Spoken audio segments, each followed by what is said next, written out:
Good evening. It was decided to do an event in Dubai on the 23rd of September. It was a Friday. By popular demand, we have shifted this event to 24th September, the Saturday, so that it would be convenient for you people to attend. So I'll be in Dubai on the 24th of September at 6 p.m. Hope to see you in Dubai. Those desirous of participating in the Dubai event can contact us at the WhatsApp number given below or mail to the email ID given below. We will see you in Dubai. Kindly drop us an email or send a message on the WhatsApp number. Good evening. As we did with Dubai, we decided to move the event in Abu Dhabi also by one day to Saturday, so that instead of 30th September, we'll have the event on 1st October. So I will see you in Abu Dhabi on the 1st of October. Those living in Abu Dhabi need not take the pain of traveling to Dubai. We will see you in Abu Dhabi on the 1st of October. Those who want to see me in Abu Dhabi may drop us an email at the address given below or contact us by the WhatsApp number that flashes below. My team will get in touch with you. Thank you.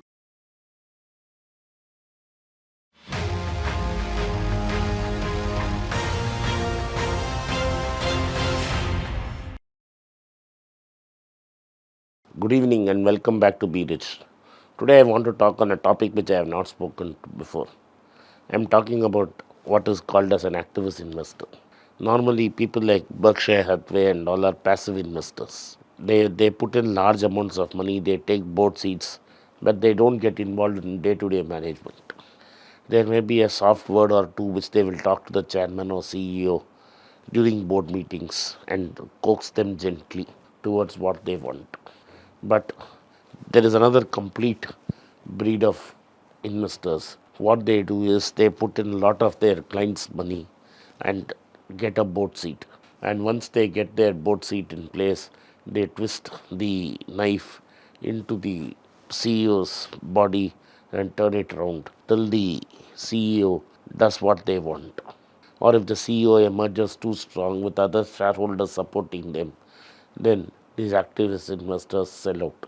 In most cases, 7 cases out of 10, it's always the activist investor who wins. In recent times, the most famous activist investor has been Carl Icahn. But today's episode is not about Carl Icahn. Carl Icahn is one of the most noted and most successful activist investors of our time. But today I'm going to talk about another hedge fund manager, Daniel Loeb. He runs a very prominent hedge fund called 3 Point. Like all hedge funds have underperformed the market over a substantial period of time, so has 3 Point.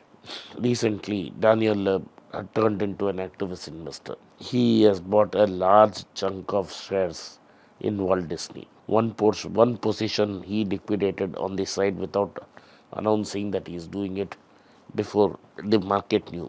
In fact, the market came to know after the proper form was filed in the Stock Exchange Commission, SEC. Then, recently, he has made a statement.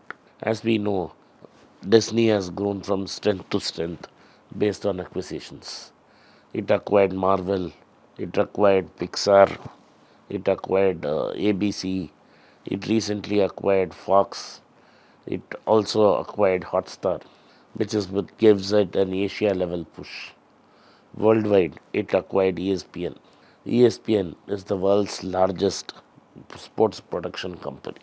In India, ESPN had both digital and television rights for IPL.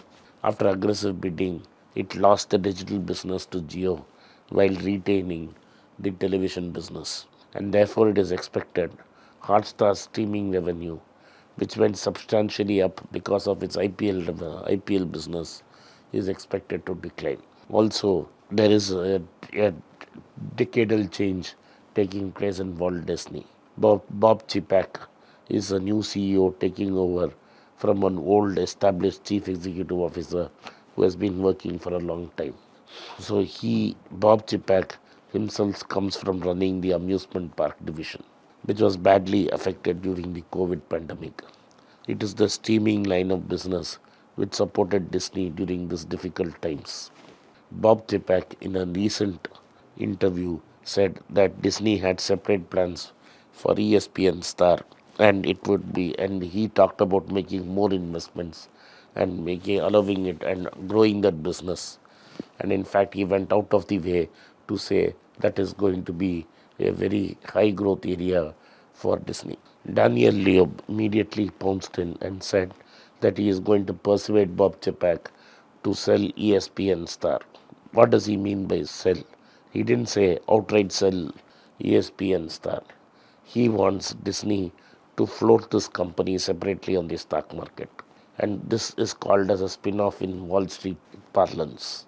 So in Wall Street parlance, he wants ESPN Star to be spun off as a separate company, an independent entity with no direct control from Disney. And this would be run by an independent board. This, Daniel Loeb feels, will increase the value of Disney as a company because its holding of ESPN Star will increase. But Bob Chapek has pushed it back and said there is no way he is going to do this. So the stage is set for a clash between Disney and Bob Chapek. The stage is set for a clash between Disney and Daniel Loeb. This kind of activist investing is very popular in America because in America these large corporates are not owned by a single family and it has several owners, and normally it is pension funds and mutual funds that control the company. Therefore, the CEO is at the beck and call of the stakeholders. But what Daniel Loeb has not calculated in the case of Disney is, though the Disney family has sold out and has a very minor stake in this company, what is really the problem is that a large portion of Disney stock is held by Steve Jobs' family. Steve Jobs' wife is a director in Disney and she controls a huge chunk of Disney stock. In fact, most of Steve Jobs' estate does not come from Apple as most of us would like to believe, but comes from his Disney stock. How did Steve Jobs get his Disney stock? Because he had bought Pixar from George Lucas and turned it out into the world's first animation company. It made Toy Story, which is basically the life and story of a toy, a full animation movie. It took years in production. Disney paid money for production. The movie was a super hit. And when Pixar listed, it had $1 billion valuation. And in fact, it went so high that Steve Jobs himself became a billionaire. And over a period of time, when Steve Jobs wanted to go back to run Apple, he could not pay the kind of attention it was required to run Pixar. So he merged Pixar with Disney, with Bob Iger showing the way and taking Disney stock instead. Therefore, Laurene Powell Jobs, who is the wife of Steve Jobs and controls his estate, has a huge chunk of Disney shares. So any activist investor has to get their Steve Jobs family on their side before they can go ahead and try activism in Disney. This is an interesting space. Let us wait and watch and see what happens. Thank you for watching. Be rich. If you like the content, I urge you to subscribe to my channel and turn on the bell notification. If you do not turn on the bell notification, you will not be notified every time we put out a video. Once again, I thank you for your support for Be Rich. It's a great privilege and honor that so many of you in thousands have subscribed to my channel and have supported me. I have written 2 books in English, The Alchemy of Money and Ordinary Stocks, Extraordinary Profits. These books are published by us and are ready. If you want to procure a copy, send us a message to the WhatsApp number given below and my team would respond to you. If you want an Amazon Kindle copy, you can click the link below. Finally, those who wish to consult with me can send a mail to berichenglish@gmail.com. Once again, I thank you for your support. If you like this video, press the subscribe button of my channel, hit the like button and turn on the bell notification.